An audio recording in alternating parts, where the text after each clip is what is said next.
নমস্কাৰ good morning guys আজি এটা বিশেষ কথা কম মানে বস্তুটো অলপ বেলেগতকৈ বেলেগ বুলি ক'ব পাৰোঁ কিয়নো আপোনালোকে জানে আমি সকলোৱে ভাবো অসমৰ সকলোতকৈ ধনী ইউটিউবাৰ বুলি ক'লে আমি সকলোৱে জানো ডিম্পু বৰুৱা বাট নহয় ডিম্পু বৰুৱা নহয় অসমৰ সকলোতকৈ ধনী ইউটিউবাৰজন হৈছে মুস্তাফিজুৰ ৰহমান তেওঁ মাহেকত কমসে কম 50 লাখ বা 50 লাখৰ ওপৰত ইনকাম কৰে কেনেকৈ তেওঁ ইউটিউবৰ পৰা ইমানখিনি টকা ইনকাম কৰে অসমত থাকি এণ্ড ডিম্পু বৰুৱাই ইমানখিনি টকা কিয় ইনকাম কৰিব নোৱাৰে তাৰ কেইটামান বিশেষ কাৰণ আছে এণ্ড সেই কাৰণখিনি মই এইটো ভিডিঅ'ত মই দাঙি ধৰিম চ' প্ৰথমতে আসাম জেডএক্স চেনেললৈ আপোনালোক সকলোকে স্বাগতম জনাইছোঁ গাইজ মুস্তাফিজুৰ ৰহমানে কি কৰিছে তেওঁ 2 বছৰ আগত তেওঁৰ হাতত একোই নাছিল এখন সাইকেলও নাছিল কিন্তু সেইজন মুস্তাফিজুৰ ৰহমানৰ এতিয়া 72 লাখ টকাৰ কাৰ আইফোন 12 আইফোন ল্যাপটপ 5 জন লগত সিকিউৰিটি মানে কি নাই সকলো আছে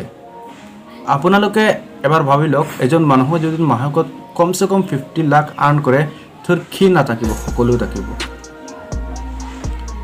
ইমানখিনি তেওঁ কেনেকৈ কৰিছে এটা ভাবিবলগীয়া কথা এণ্ড কল্পনীয় কথা মানুহে কয় দৃঢ় বিশ্বাস কৰে কাম কৰিব লাগে যিকোনো নহওক আমি যেটো বস্তু কৰিব লাগে তাক ভালকৈ কৰিব লাগে এইটো সকলোতকৈ বিশেষ বস্তু আমাক আগুৱাই নিয়াৰ কাৰণে যিকোনো নহওক মুস্তাফিজুৰ ৰহমানে ইমানখিনি টকা কেনেকৈ ইনকাম কৰে এণ্ড ডিম্পু বৰুৱাই ইমানখিনি নোৱাৰে কিয় তাৰ এটা কেইটামান বিশেষ কাৰণ আছে এটা নহয় প্ৰথমতে কি হ'ল মুস্তাফিজুৰ ৰহমানে তেওঁ নিজে ভিডিঅ' নবনায় তাৰ ফেচটো কেতিয়াবা নেদেখুৱায় কম দেখুৱায় তেওঁ কি কৰিছে এটা ভাল পদক্ষেপ লৈছে যিসকল মানুহ চলিব নোৱাৰা এণ্ড গাঁওবুঢ়া থাকে অৱস্থা বহুত বেয়া দৰিদ্ৰ পৰিয়াল তেনেকুৱা পৰিয়ালৰ পৰা তেওঁ সৰু ছোৱালীবিলাক সৰু ল'ৰাবিলাক নি তেওঁ বাল স্কুলত পঢ়ায় এণ্ড তেওঁলোকে দি ভিডিঅ' বনায় আপোনালোকে জানে সৰু ল'ৰা ছোৱালী ভিডিঅ' এনেই ভাইৰেল হয় আৰু তেওঁ সৰু ল'ৰা ছোৱালী নি তেওঁ ভিডিঅ' বনায় আৰু সেইখিনিক তেওঁ যেনেকুৱা যি কৰিব লাগে বাল স্কুলত যেনেকুৱা মানে যিমানখিনি কৰিব লাগে সিমানখিনি তেওঁ কৰে তেওঁ কি কৰে তেওঁ এলবাম ভিডিঅ' এনেকুৱা ধৰণৰ ভিডিঅ' বনায় যিবিলাক ভিডিঅ'ত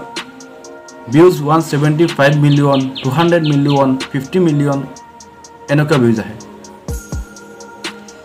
আৰু তাৰ ভিডিঅ'বিলাক ইণ্টাৰনেশ্যনেল চলে সকলোতকৈ মানে ইনকাম বেছি হোৱাৰ এটা কাৰণ মেইন কাৰণটো হৈছে তেওঁৰ ভিডিঅ' সকলোতকৈ ইণ্ডোনেছিয়াত বেছি চলে এণ্ড আপোনালোকে কিছুমানে চাগে নাজানে আমি যদি অসমৰ মানুহ হওঁ আৰু অসমৰ মানুহৰ ভিডিঅ' যোন বনাওঁ আৰু যদি সেই ভিডিঅ'খিনি যদি বাহিৰত চলে তেনেহ'লে ইউটিউবে আমাক টকা বহুত বেছি দিয়ে তাত মূল্য বেছি সেইকাৰণে টকা বহুত বেছি দিয়ে ইণ্টাৰনেশ্যনেল জেগাত যদি ভিডিঅ'টো চলে আৰু ডিম্পু বৰুৱা বুলি ক'লে অনলি আমাৰ অসমত চলিব সেইকাৰণে ডিম্পু বৰুৱাৰ ভিডিঅ'ত যিমান ভিউজ নহওক কিয় ইমান টকা ইনকাম কেতিয়াই নহয় আৰু তেওঁৰ ভিডিঅ'ত যিমান ভিউজ ডিম্পু বৰুৱাৰ ভিডিঅ'ত এটাতো সিমান ভিউজ নহয় তেওঁ 1 উইকত কমসে কম 5 মিলিয়ন 6 মিলিয়ন ভিউজ ক্ৰছ কৰে 1 উইকত এসপ্তাহত তেওঁৰ এটা ভিডিঅ' মই চাইছিলোঁ তাত 175 মিলিয়ন ভিউজ ভাবিলগীয়া কথা আগুৱাই যাওক মানুহজন বহুত ভাল লাগিছে তোৰ এটা ভাল পদক্ষেপ চলিব নোৱাৰা পৰা মানুহক বহুত সহায় কৰি ডাঙৰ দীঘল কৰি আছে ভাল স্কুলত পঢ়াই আছে তেওঁলোককো এটা ভাল পদক্ষেপ লৈছে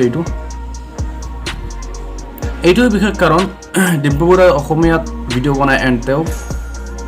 এলবাম বনায় সেইখিনি বেলেগ জেগাত বেলেগ ৰাষ্ট্ৰতো চলে এণ্ড গাইজ ছাপোৰ্ট কৰিব প্লিজ মোক আসাম জেডএক্স চেনেলক ছাপোৰ্ট কৰিব তাক যিমান পাৰিম মই এনেকুৱা ধৰণৰ ভিডিঅ' আপলোড কৰিম আপোনালোকৰ কাৰণে okay thank you bye by